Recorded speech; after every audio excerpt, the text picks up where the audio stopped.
ছাত্ৰ-ছাত্ৰীসকল তোমালোকৰ গণিত পাঠ্যপুথিৰ পাঠ নম্বৰ 6 এই হৰণ নামৰ পাঠটোৰ আজি লাষ্টৰ ফালে অকমান কেইটামান তোমালোকৰ অংক দিছে প্ৰায় 83 নম্বৰ পেজত তোমালোকক কেইটামান অংক দিছে A B C D এই অংককেইটা আমি আজি কৰিবলৈ চেষ্টা কৰিছো না ইয়াতে চোৱা এতিয়া প্ৰথমটো আমাক এই নম্বৰ প্ৰশ্নটো কি দিলে যে 17টা নাৰিকলৰ দাম 544 টকা হলে এজোৰ নাৰিকলৰ দাম কিমান আমাক সুধিছে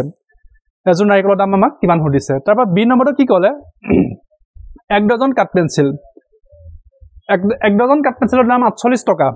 তো প্ৰতিডালৰ দাম কিমান হে কথাটো সুধিছে এতিয়া এক ডজন মানে কি আমি এটো কথা জানিব লাগিব অংকটো কৰোতে মই এইবিলাক কথা তোমালোকক বুজাই দিম তাৰ পিছত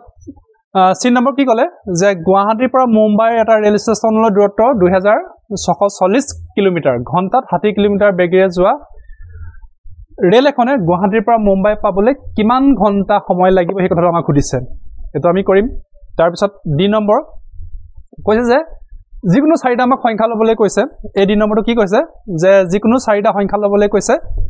আৰু হে সংখ্যাটোৰে লিখিব পৰা আটাইতকৈ ডাঙৰ সংখ্যাটো আমাক লৈ ডাঙৰ সংখ্যাটো লৈ 13 ৰে হৰণ কৰিবলৈ কৈছে তাৰ পিছত আমাক এই যিটো ফৰ্মুলা ভাজ্য ভাজক ভাগফল ভাগহে কি হ'ব সুধিছে আৰু অংকটো শুদ্ধ হৈছে নে নহৈছে তাক আমাক পৰীক্ষা কৰিব দিছে এই সকলোখিনি কথা আমি এই ভিডিঅ'টো আজি আলোচনা কৰিম পেজ নম্বৰ 83 বলা তেন্তে আৰম্ভ কৰো এতিয়া চোৱা এই নম্বৰতে আমাক কি ক'লে যে 17টা নাৰিকলৰ দাম 544 টকা হলে এজোৰ নাৰিকলৰ দাম কিমান সুধিছে এটা কথা হ'ল কি 17টা নাৰিকলৰ দাম কিমান দিছে 544 টকা ইয়াতে আমাক দিছে 544 নহয় নে 544 টকা দিছে তে এজোৰ নাৰিকলৰ দাম কিমান সুধিছে আমাক এজোৰ নাৰিকলৰ দাম কিমান এটা কথা হ'ল কি এজোৰ মানে কিমান হয়তো তোমালোকে জানা যে দুটা বস্তু একেলগে কি কয় এজোৰ বুলি কয় গতিকে তে আমি কি কৰিব লাগিব আমি এই এজোৰ নাৰিকলৰ দাম কিমান উলিয়াবলৈ হলে প্ৰথমে কি কৰিব লাগিব এটা নাৰিকলৰ দাম কিমান উলিয়াই ল'ব লাগিব তেতিয়াহে এজোৰৰ দাম ওলাব নহয় জানো তেতিয়ালে কি কৰিব লাগিব তোমালোকে সমাধান বুলি পাতিবা তাৰ পিছত আমি কি কৰিব লাগিব এজোৰ মানে দুটা হে কথাটো তোমালোকে লিখি লবা প্ৰথমে নহলে পিছত কি হ'ব এটা নাৰিকলৰ দামকে উত্তৰ উলিয়াই থৈ আহিবা গতিকে এজোৰ মানে কি দুটা হে কথাটো তোমালোকে লিখিবা তাৰ পিছত এতিয়া লিখিব লাগিব যে 17টা নাৰিকলৰ দাম এটো আমাক কিতাপত দিয়া আছে 544 টকা এটো আমাক কিতাপত দিয়া আছে এটো আমি বেলেগকে কৰা নাই তাৰ পিছত এতিয়া এটা নাৰিকলৰ দাম আমি উলিয়াবলে কি কৰিব লাগিব 544ক 17ৰে হৰণ কৰি দিব লাগিব নহয় জানো 17ৰে হৰণ কৰিলে আমাৰ যেটো উলাও এটো আমি সাইডত কেলিকৈ হৰণ অংকটো তোমালোকে তেনেকে পাতি থবা হৰণটো দেখাই দিবা ঠিক আছে মই তোমালোকক কৰি দিছো তোমালোকৰ সুবিধাৰ কাৰণে এতিয়া আমি 17ৰে যদি 544ক আমি হৰণ কৰো তেতিয়া আমি কিমান পাম কিমান হ'ব 32 গতিকে হৰণ অংকটো মই তোমালোকক সাইডত কৰি থৈছো হৰণ অংকটো আৰু মই তোমালোকক বুজাই নাথাকো গতিকে 544 আমি 17ক যদি হৰণ কৰি আমি 32 পাম কিন্তু এই 32 টকাটো কি এটো এজোৰ নাৰিকলৰ দাম নহয় আকৌ এটো এটা নাৰিকলৰহে দাম তোৰ বুজি পাইছানে এটো এটা নাৰিকলৰ দাম এই যেটো 32 টকা এই 32 টকাটো এটা নাৰিকলৰ দাম এতিয়া আমি কি কৰিব লাগিব গতিকে এজোৰ নাৰিকল এজোৰত দুটা থাকে গতিকে কি হ'ব এজোৰ নাৰিকলৰ দাম 32 পূৰণ 2 তেতিয়াহে আমাৰ কি হ'ব 32 ৰ লগত 2 পূৰণ কৰিলে আমি কিমান পাম 64 টকা গতিকে আমাৰ ফাইনাল আনসাৰ আমি কিমান হ'ব 64 টকা উত্তৰটো আমি কি হ'ব এজোৰ নাৰিকলৰ দাম 64 টকা বুজি পালানে কথাটো একদম ভেৰি ইজি আছে ইয়াতে কোনো ধৰণৰ আৰু বেলেগ একো কথাই নাই মাত্ৰ আমি কি কৰিলো 544ক আমি কি কৰিলো 17ৰে হৰণ কৰি দিলো তাৰ পিছত আমি এটো কৰিলো ওকে অলৰাইট নেক্সট তাৰ পিছত আমাক বি নম্বৰ কি দিছে যে এক ডজন কাট পেন্সিলৰ দাম 48 টকা প্ৰতিডালৰ দাম কিমান এতিয়া কথা হ'ল কি প্ৰতিডালৰ দাম উলিয়াবলৈ যোৱাৰ আগতে আমি এটো কথা জানিব লাগিব যে এক ডজন মানে কিমান এতিয়া চোৱা আমি সমাধান যেতিয়া কৰিম আমি প্ৰথমে গম পাব লাগিব যে এক ডজন মানে কিমান 12টা বস্তুক একেলগে এক ডজন বুলি কয় তাৰমানে 12টা বস্তু যেতিয়া আমি বান্ডল হিচাপত ৰাখিম তাক এক ডজন কয় এই কথাটো মনত ৰাখিবা তাৰমানে এক ডজন মিন্স 12ডাল গতিকে ইয়াত আমাক পেন্সিল কিমান দিছে এক ডজন তাৰমানে 12ডাল কাট পেন্সিল তো 12ডাল কাট পেন্সিলৰ দাম কিমান দিয়া আছে 48 টকা তেতিয়ালে আমি কি কৰিব লাগিব যে 12ডাল কাট পেন্সিলৰ দাম কিমান 48 টকা দিয়া আছে তেতিয়ালে এডাল পেন্সিলৰ দাম উলিয়াবলৈ আমি কি কৰিব লাগিব 12 48ক আমি হৰণ কৰিব লাগিব নহয় জানো 12 48ক যদি আমি হৰণ কৰো কি লাভ হৰণ কৰোঁ তোমালোকে সাইডত এই ধৰণে কৰিবা যদি এতিয়া তোমালোকে আমি 12 আৰু 48 হৰণ কৰা এইটোটাক যদি আমি হৰণ কৰা আমি কিমান পাম আমি কি পাম 12 48 হৰণ কৰিলে আমি 12 লগত 4 পূৰণ কৰিলে 48 হ'ব গতিকে 4 পাম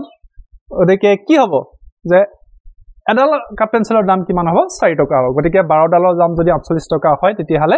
এডাল কাপ পেঞ্চিলৰ দাম কিমান 4 টকা আমি ফাইনাল আনসাৰ কিমান পাইছো যে প্ৰতিডাল পেঞ্চিলৰ দাম কিমান 4 টকা ওকে গতিকে এটো হৈ গল নহয় নে কিবা টান নাছিলে জানো একো টান নাই নেক্সট চিনৰ কৈছে যে গুৱাহাটীৰ পৰা মুম্বাই ৰেল ষ্টেচনলৈ দূৰত্ব 2640 কিলোমিটাৰ কিমান দিছে 2640 কিলোমিটাৰ ইয়াতে দিছে ঘণ্টাত এটা কি কৈছে যে ঘণ্টাত 60 কিলোমিটাৰ বেগেৰে যোৱা এখন ৰেলে ঘণ্টাত কি কৈছে 60 কিলোমিটাৰ বেগেৰে গৈছে তো গুৱাহাটীৰ পৰা মুম্বাই পাবলৈ আমাক কিমান ঘণ্টা সময় লাগিব হে কথাটো আমাক প্ৰশ্নটো সুধিছে নহয় নে তে আমাক ইয়াতে ডাটা কি দিছে যে ষ্টেচন দুটাৰ দূৰত্ব দিছে তে ষ্টেচন দুটা গুৱাহাটীৰ পৰা মুম্বাইলৈ দূৰত্ব কিমান 2640 কিলোমিটাৰ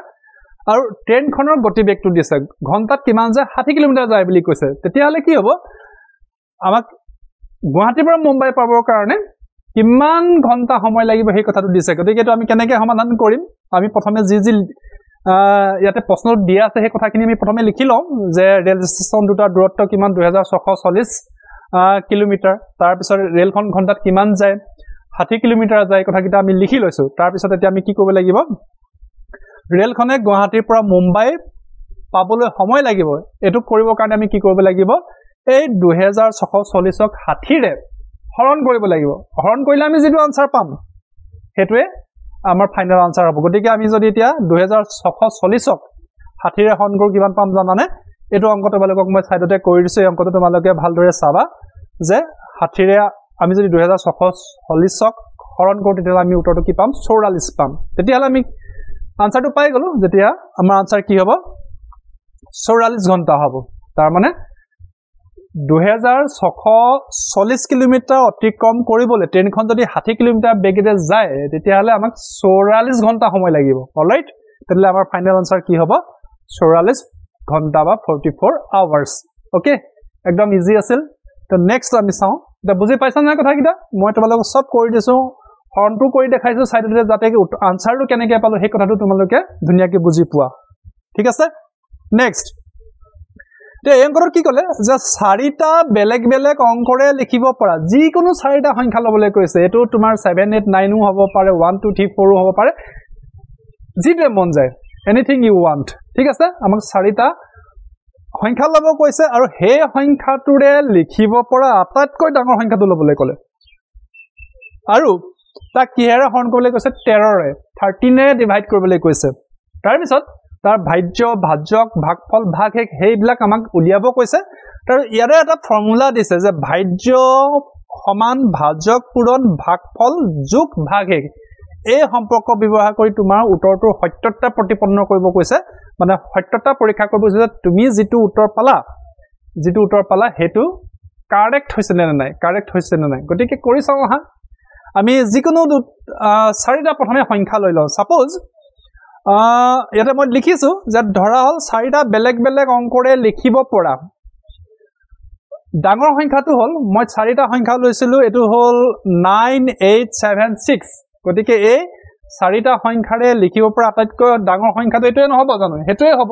9876 গতিকে ইয়াক প্ৰথমে আমি কিহেৰে হৰণ কৰিব লাগিব 13 ৰে হৰণ কৰিব লাগিব 13 ৰে হৰণ কৰিলে আমি কি পাম চাও আহা মই তোমালোকক অংকটো কৰি দিছো এই ধৰণে তোমালোকে চাবা